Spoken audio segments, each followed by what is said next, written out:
మీ అందరికీ ఒక విషయం తెలుసా? ఒక సమయంలో లక్ష్మీదేవి దేవలోకంని వదిలి వెళ్ళిపోయారంట. అవును, నిజమే.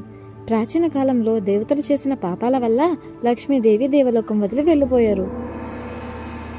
అప్పుడు ప్రపంచంలో అశాంతి, వ్యాధులు, కలహాలు ప్రారంభమయ్యాయి. లక్ష్మీదేవి లేకుండా ఆరోగ్యం ఉండదు, ఐశ్వర్యం ఉండదు, శాంతి కూడా ఉండదని దేవతలు అర్థం చేసుకుంటారు. అప్పుడు దేవతలందరూ కలిసి శ్రీమన్నారాయణ వారిని ప్రార్థించారు. అప్పుడు ఆయన ఏం చెప్పారంటే, పారిజాత మంతనంతో అంటే సముద్ర మదనంతో లక్ష్మీదేవిని తిరిగి పొందమని. శ్రీమన్నారాయణుడు చెప్పినట్టే దేవతలు చేస్తారు. అప్పుడు లక్ష్మీదేవి పద్మపుష్పం మీద మురిసిపోతూ సముద్రం నుండి బయటకు వచ్చారు. సో ఈ స్టోరీ మనకి చెప్పే మెసేజ్ ఏంటి అంటే, సంపద అంటే కేవలం డబ్బు కాదు, శ్రద్ధ, సుబుద్ధి, శాంతి కూడా అని. వాటిని గౌరవించకపోతే మనం అవన్నీ కోల్పోతాం. ఈ స్టోరీ మన జీవితానికి ఒక మంచి పాఠంగా చెప్పుకోవచ్చు.